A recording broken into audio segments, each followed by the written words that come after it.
যে বৈষম্যহীন সমাজ প্রতিষ্ঠার জন্য শহীদ ওয়াসিম আকরাম নিজের জীবন দিয়েছেন, সেই বৈষম্যটি আজকেও সমাজ ব্যবস্থায় আসলে রয়ে গিয়েছে। এটি শহীদ ওয়াসিমকে যে আলাদা চোখে দেখছে বা ভিন্ন দৃষ্টিশক্তিতে দেখছে, সেটিও গুপ্ত সংগঠনের তৎপরতা থাকতে পারে বলে আমাদের মনে হচ্ছে। আপনারা জানেন যে 16ই জুলাই দিনের শুরুতে শহীদ আবু সাইদ রংপুরে শহীদ হয়েছিল এবং তার কিছুক্ষণের পরেই চট্টগ্রামের প্রথম শহীদ হিসাবে শহীদ ওয়াসিম আকরাম, আমাদের সহযোদ্ধা, আমাদের ভাই, এবং বাংলাদেশ জাতীয়তাবাদী ছাত্র দলের চট্টগ্রাম কলেজের আহ্বায়ক কমিটির সদস্য জনাব শহীদ ওয়াসিম আকরাম যেভাবে শহীদ হয়েছেন, বিশেষ করে আপনারা জানেন যে তিনি সামাজিক যোগাযোগ মাধ্যমে তিনি একটি আহ্বান জানিয়েছিলেন যে চলে আসুন 16 শহরে।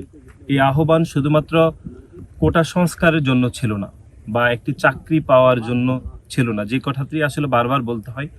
শহীদ ওয়াসিম আকরাম তো একটি বিরোধী মতের ছিলেন। তিনি সবসময় জানতেন যে এই খুনি হাসিনার রেজিমে যদি তিনি চাকরির পরীক্ষায় উত্তীর্ণ হতেন, তাকে কখনোই চাকরি যোগদান করতে দেওয়া হতো না। কিন্তু তারপরেও তিনি সবাইকে আহ্বান করেছিলেন এই জন্যই যে খুনি হাসিনার যে অবৈধ যে শাসন ব্যবস্থাকে বিলুপ্ত করা এবং একটি গণতান্ত্রিক বাংলাদেশের স্বপ্ন এবং একটি জনগণের সরকার প্রতিষ্ঠার জন্য যে আন্দোলন সংগ্রামগুলো হয়েছে, বিশেষ করে 2014, 18 এবং 24-এর সে আন্দোলনগুলোতে যে ঐক্যবদ্ধভাবে আন্দোলন পরিসমাপ্তি করার জন্যই 16 শহরে তিনি সবাইকে ডাক দিয়েছিলেন। সুতরাং আজকের এই দিনে দাঁড়িয়ে যেটি একটু আগে আপনারা বললেন, আমাদের সংগঠনের সিনিয়র সভাপতি যেটি বললেন, এটি খুবই অনাকাঙ্ক্ষিত। যে এর আগেও আমরা বহুবার গণমাধ্যমে বলেছি যে বাংলাদেশে জুলাই এবং আগস্টে যতজন শহীদ হয়েছে তার মধ্যে আইকনিক শহীদ হিসাবে শহীদ ওয়াসিম, শহীদ আবু সাইদ, শহীদ মুগ্ধর নামটি সমুচ্চর উচ্চারিত হচ্ছে।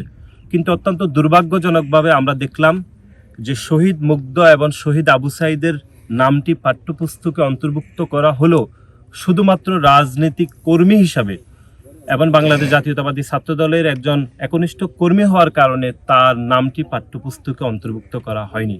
এটি নিয়ে আমাদের দলের পক্ষ থেকে কথা বলা হয়েছে। আমাদের দলের ভারপ্রাপ্ত চেয়ারম্যান 12 তারিখে এই বিষয়ে কথা বলেছেন। আমাদের সংগ্রামী মহাসচিব জনাব পিকজা ফখরুল ইসলাম আলমগীরের চট্টগ্রামের তারুণ্যের সমাবেশে তিনি বলেছেন যে চট্টগ্রামের প্রথম শহীদ হিসাবে শহীদ ওয়াসিম আকরামের নামটি যেন পাঠ্যপুস্তকে অন্তর্ভুক্ত করা হয়। বান্ডেল থাকলে প্রতি সেনমানিতে টাকা বাঁচবে। বিকাশ সেনমানি বান্ডেল কিনে জিতুন প্রতি লেনদেনে। কিন্তু আমরা দেখলাম এই যারা অন্তর্বর্তীকালীন সরকার রয়েছে, সেই সরকারের দায়িত্বের প্রথম ধাপটি হওয়া উচিত ছিল যারা শহীদ হয়েছেন তাদেরকে রাষ্ট্রীয়ভাবে ক্ষতিপূরণ দেওয়া এবং যারা আহত হয়েছেন তাদেরকে পুনর্বাসনের ব্যবস্থা করা। বিশেষ করে আপনারা জানেন জুলাই এবং আগস্টে 4000-এরও বেশি ছাত্র জনতা যারা দৃষ্টিশক্তি হারিয়েছেন এক চোখে অথবা উভয় চোখে, তাদের পুনর্বাসনের কোনো দায়িত্ব সরকার এখনো পর্যন্ত নেয়নি। সুতরাং রাষ্ট্রীয় ক্ষতিপূরণ, আহতদের পুনর্বাসন এবং যারা চোখের সমস্যা হয়েছে, দৃষ্টিশক্তি হারিয়েছে, তাদের যে পুনর্বাসনের ব্যবস্থা করা হয়নি, এটি এই অন্তর্বর্তীকালীন সরকারের একদমই আমরা যেটি ব্যর্থতা যেটি মনে হচ্ছে সেটি। এবং শহীদ ওয়াসিম আকরামকে দলীয় দৃষ্টিকোণ থেকে দেখার যে প্রবণতা, এটি আমাদেরকে মনে করিয়ে দেয় যে বৈষম্যহীন সমাজ প্রতিষ্ঠার জন্য শহীদ ওয়াসিম আকরাম নিজের জীবন দিয়েছেন, সেই বৈষম্যটি আজকেও সমাজ ব্যবস্থায় আসলে রয়ে গিয়েছে। এটি অত্যন্ত দুর্ভাগ্যজনক এবং এটি অত্যন্ত মর্মান্তিক আমাদের জন্য। এবং আমরা বাংলাদেশ জাতীয়তাবাদী ছাত্র দলের পরিবারের পক্ষ থেকে আমরা যেটি অনুধাবন করছি যে জুলাই আমাদের সকলের, জুলাইয়ের যে আন্দোলন সেটি আমাদের সকলের ছিল, জুলাইয়ের সকল শহীদ আমাদের, জুলাইয়ের যত সফলতা আছে সেটি আমাদের সকলের। একই সাথে জুলাইয়ের যে ব্যর্থতাগুলো, বিশেষ করে যেটি বারবার বলতে হয় সেটি হচ্ছে যারা শহীদ হয়েছে তাদের রাষ্ট্রীয় ক্ষতিপূরণ দেওয়ার দায়ভার যাদের দেওয়া উচিত ছিল, যাদের উপর অর্পিত করেছে জনগণ, তারা এটি চরমভাবে ব্যর্থ হয়েছে।